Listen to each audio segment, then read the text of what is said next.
The Dallas Cowboys are on the verge of disaster. On Sunday night, the Dallas Cowboys suffered a 3-point road loss to an 8-4 division rival that had already beaten them this season.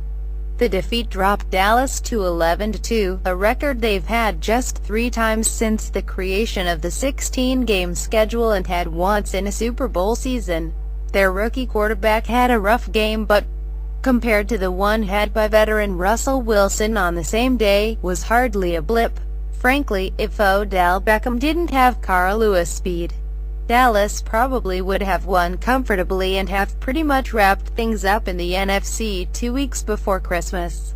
But Dallas didn't win, didn't wrap up the NFC, and somehow in one 60-minute stretch went from a team with the best record in the NFL to one that has serious questions about whether it will even earn a bye in the NFC playoffs.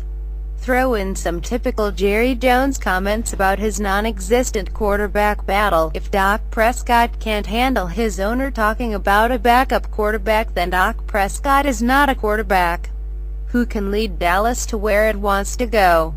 A week of breathless commentary from the media and the suddenly crushing pressure of another nationally televised showdown, and yeesh, talk about a rough loss. What does it all mean for the Cowboys? Are they just in theoretical, crazy scenario-driven danger, or are they in actual, oh my goodness it could all fall apart danger? It's not quite either, yet. By Sunday night, it could easily be the latter. Here's why. 1. We're ignoring the Falcons 8-5, Bucks 8-5, Seahawks 8-4-1, and Redskins 7-5-1 in these scenarios. Washington can't pass the Cowboys, and the others would need to win out while Dallas loses out. Atlanta and Tampa are unlikely to finish the year on a 3-game kick. For Tampa, it'd end up being 8 straight wins. But the Seahawks could easily do so, playing teams with 5-4-1 victories in the last 3 weeks. But even if that happens, Dallas would have to lose out, and if that happens, the Cowboys have a lot bigger problems than playoff positioning. So, while the Bucks and Falcons are still alive to pass Dallas, it'd take a miracle swing, like the Panthers making the playoffs. Thus, it comes down to 2 teams, New York and Detroit, 2. Here are their remaining schedules: Dallas 11-2, Tampa 8-5, Detroit 9-4, at Philadelphia 5-8, New York 9-4, Detroit 9-4, at Philadelphia 5-8, at Washington 7-5-1, Detroit 9-4, at New York 9-4, at Dallas 11-2, Green Bay 7-6-3.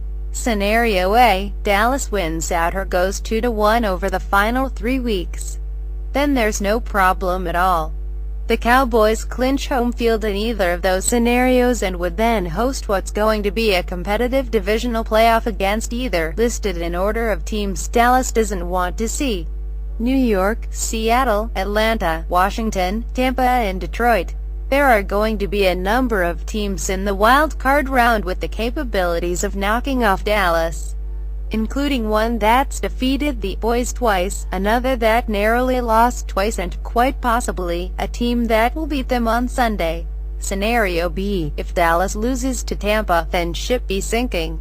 Whether it goes all the way down like the Titanic or stays up long enough like the Andrea Doria to allow the Cowboys and George Costanza to save themselves is the question.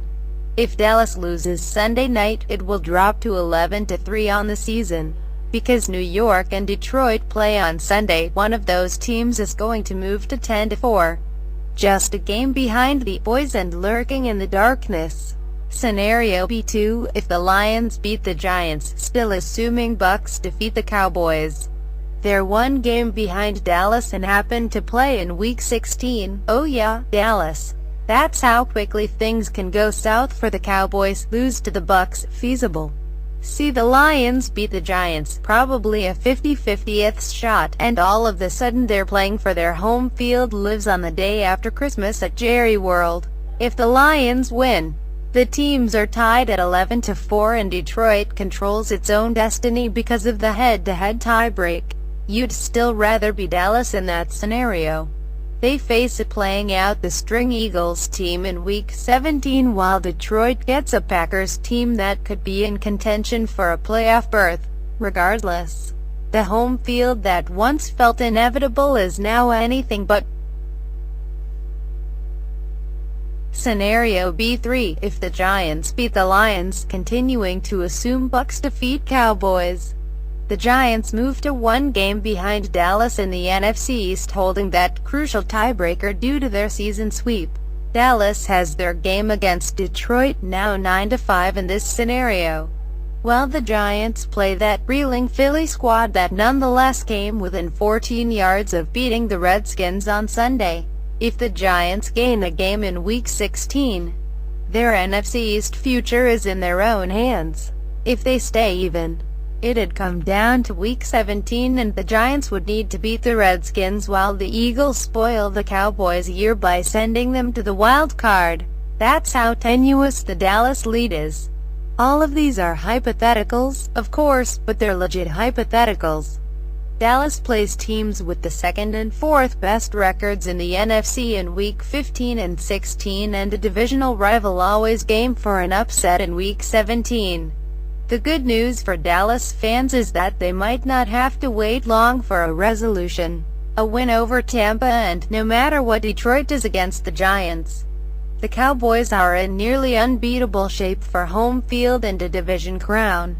But lose to Tampa and see the Giants win again, and all of a sudden a run to the Super Bowl that was supposed to take 2 home wins might necessitate 3 victories on the road, all for a team reeling from an invincible 11-1 start. And we haven't even gotten to Tony Romo.